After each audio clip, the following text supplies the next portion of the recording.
Ya, selamat sore Ibu Sutarti. Iya.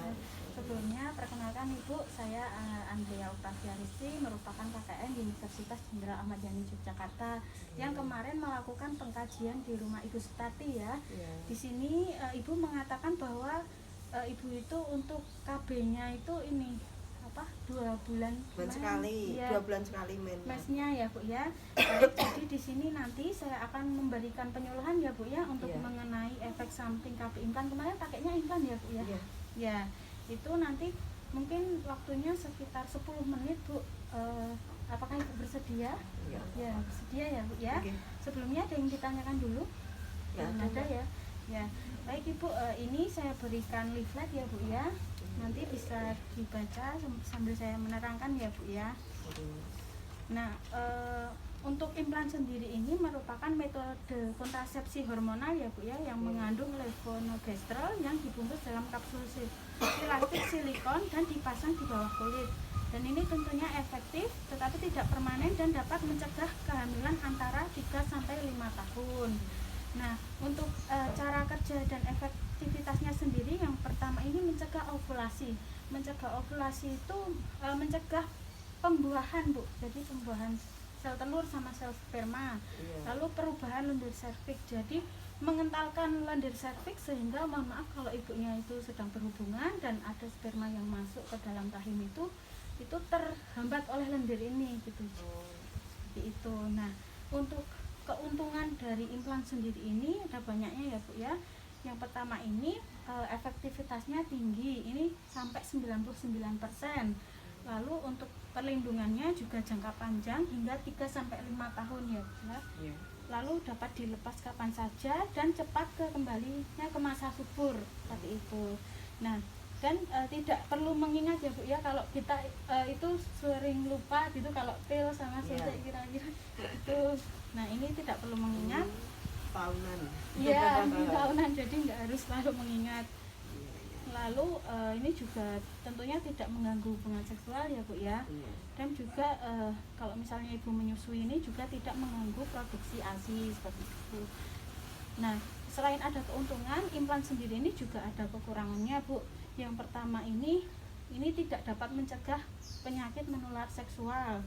Yang kedua ini tentunya biayanya lebih mahal jika tidak ada program pemerintah ya Bu ya. Lalu yang ketiga ini harus dikeluarkan setelah lama pemakaiannya 3 atau yang 5 tahun itu. Lalu yang keempat ini juga dapat berpindah-pindah dari tempat semula. Itu pernah mendengar Ibu? Yang itu biasanya kalau mengangkat berat itu kadang bulekku dhewe Mbak. Iya. Nyampe sini. Nah, itu Bu salah satu contohnya. Soalnya wong gawane macul. Nah, itu karena kerja berat terus mengangkat berat seperti itu. Nah, untuk macam-macamnya sendiri ini juga ada banyak ya Bu ya. Norplan, yang pertama itu ada implan Norplan, ini terdiri dari 6 batang tapi sekarang itu sudah jarang digunakan karena banyak sekali itu silikonnya ya.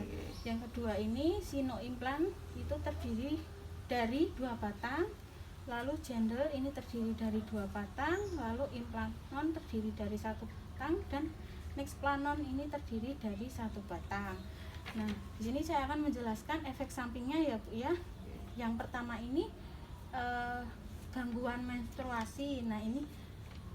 Untuk keluhan ibu kemarin itu merupakan salah satu efek samping dari KB implannya Bu, yaitu merupakan gangguan menstruasi. Kadang menstruasinya itu nggak lancar seperti itu Bu. Lalu yang kedua ini bisa menyebabkan berat badan naik maupun bisa turun gitu. Kemarin Ibu naik atau malah turun Bu? Turun terus naik lagi terus turun. Ya, Bu. Tapi terus popok normalnya itu 80 ya Bu sekarang. Tapi nggak bisa turun lagi. Tapi sebelumnya berapa? Sebelum implan? Iya. Dulu pakai apa sih? Suntik ya? Suntik itu pernah nyampe 89. Oh iya itu. Hampir 90 tahun. Iya. Terus semenjak implan itu kayak 80. Nanti kalau nafsu makme lagi bagus kadang 83. Kalau lagi memeng turun lagi 80 lagi gitu. Pokoknya antara 80 83 80 83 Oh, gitu. Nggak pernah naik lagi, ya nggak pernah turun lagi. Maunya kan turun, tapi susah. Iya. Ini ada nyeri payudara juga, sering? Enggak ya? Enggak. Iya. Payudara.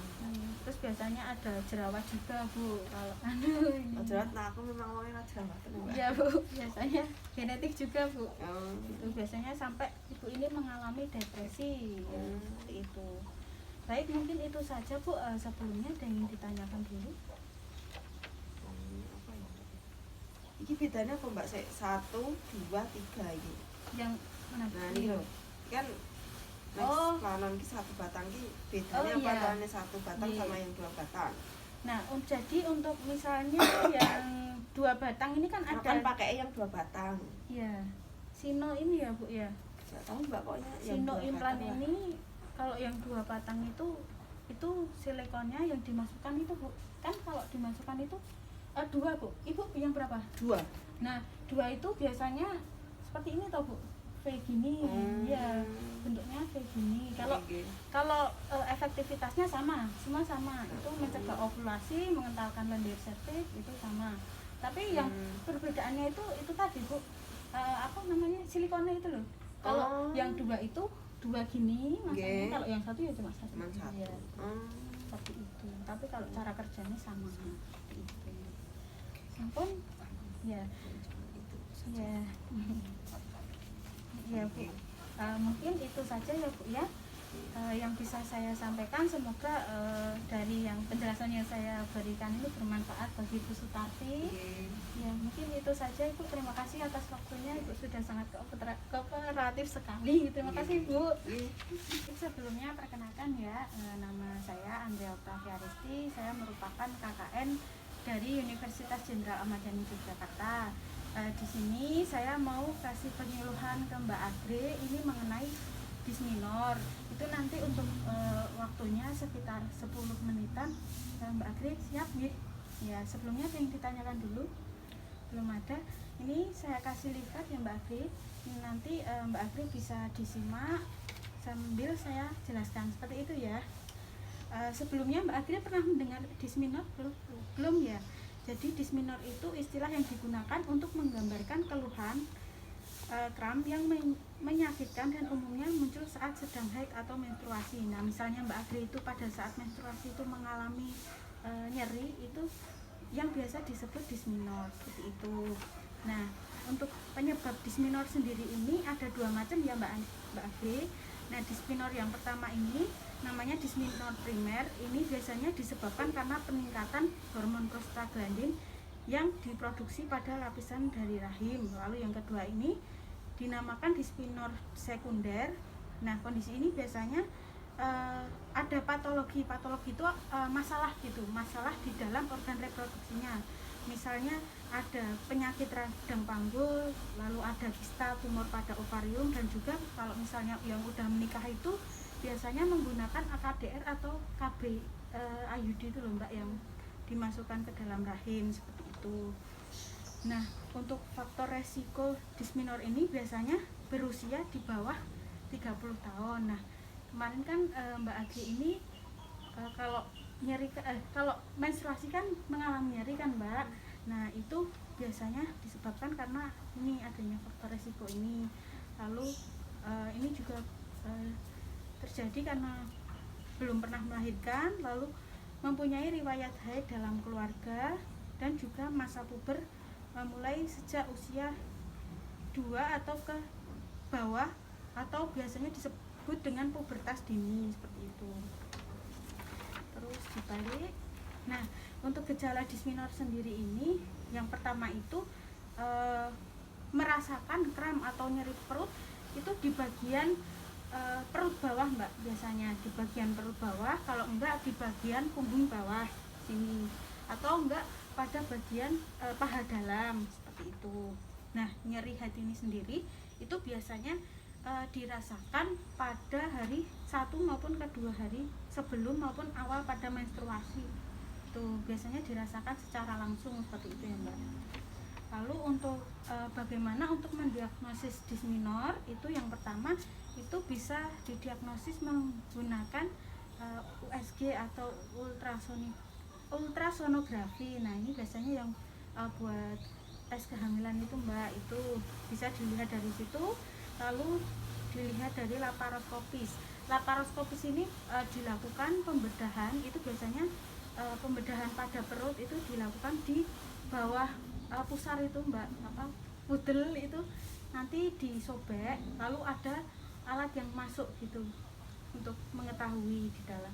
Lalu kalau yang histeroskopis ini juga sama, tetapi ini dilakukan melalui vagina. Jadi ini buat yang sudah menikah ya Mbak, tentunya itu nanti memasukkan alatnya itu lewat lubang vagina seperti itu. Nah untuk pencegahan disminor, lalu untuk meredakan kramnya sendiri ini tentunya yang pertama misalnya Mbak Afri ini beristirahat yang cukup. Kalau misalnya ini misalnya capek gitu pulang sekolah, tidur dulu gitu ya Mbak ya. Lalu misalnya kalau malam itu ini tidurnya jangan malam-malam seperti itu. Lalu ini menghindari makanan yang mengandung kafein dan juga garam. Nah misalnya Mbak Afri suka kopi enggak?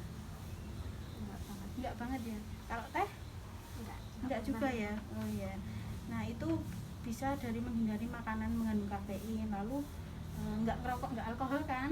Nah ini juga dihindari. Lalu memijat atau memesej punggung bawah dan juga perut. Lalu caranya itu seperti di message gini Mbak, ya. Nah ini untuk meredakan kram. Nah misalnya nyerinya itu kok nggak kunjung sembuh, itu bisa diberikan obat, tapi untuk amannya bisa dikonsultasikan ke dokter. Nanti akan diberikan obat antiinflamasi non steroid, itu misalnya kayak asam mefenamat, ibuprofen. Tapi kalau misalnya Mbak Agri mempunyai mempunyai asam lambung gitu, bilang sama dokternya saya mempunyai riwayat asam lambung, biar gak dikasih asam mefenamat seperti itu. Nah kalau biasanya ini juga biasanya diberikan terapi hormonal, misalnya menggunakan kontrasepsi hormonal. Biasanya kalau nyeri gitu bisa dikasih pil KB Mbak. Misalnya bednya juga nggak lancar, itu biasanya bisa dikasih pil KB seperti itu. Mungkin itu saja sebenarnya yang ditanyakan dulu. Sudah paham ya Mbak? Mungkin dilakukan evaluasi sebentar. Jadinya Mbak Afri sudah mengetahui disminor ya Mbak ya.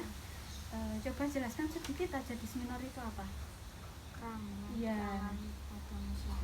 Ya benar ya Mbak ya. Jadi disminor itu nyeri perut, biasanya nyeri perut yang dialami awal maupun sampai 2 hari awal dan seterusnya seperti itu. Baik, terima kasih ya Mbak Afri ya atas waktunya. Mungkin itu saja.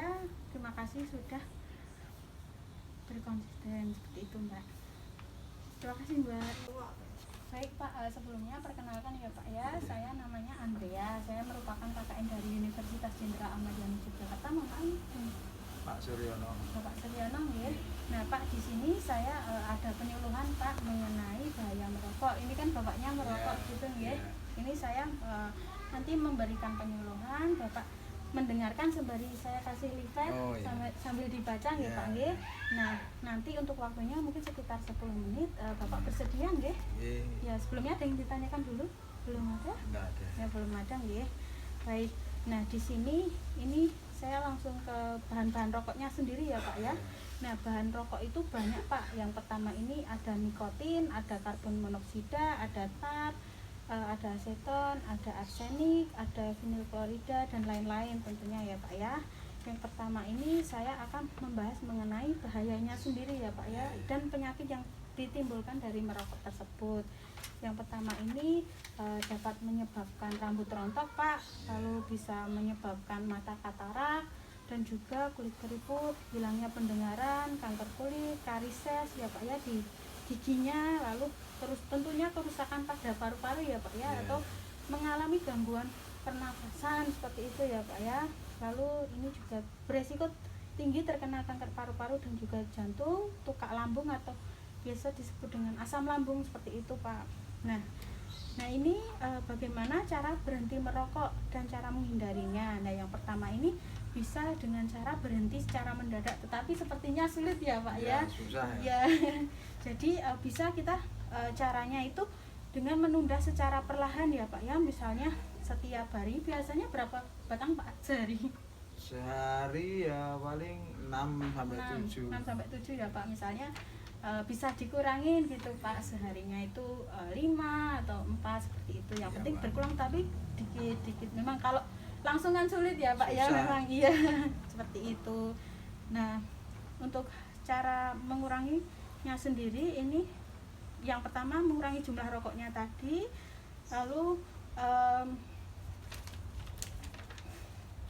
yang kedua ini tidak mengikuti kebiasaan perokok, lalu terapi juga bisa Pak, lalu mengalihkan aktivitas, misalnya suka olahraga bukan Pak? Ya dulu suka Mbak. Nah itu bisa dialihkan Pak dengan olahraganya, lalu tentunya mengonsumsi makanan yang seimbang ya Pak ya. Ada nasi, ada lauk, ada sayur, ada buah, ngoten niku. Lalu yang terpenting niki ya Pak, membulatkan tekad dan membiasakan berhenti merokok seperti itu. Nah, rokok sendiri ini juga mohon maaf kalau untuk bahayanya sendiri untuk organ reproduksi juga menyebabkan impotensi ya Pak ya. Itu seperti itu juga. Baik, mungkin itu saja Pak yang bisa saya sampaikan. Sebelumnya ada yang ditanyakan dulu? Mboten nggih Pak, nggih. Nggih pun kalau gitu matur nuwun sangat. Bapak sudah membantu saya. Bapak juga sudah sangat kooperatif sekali. Terima kasih Pak.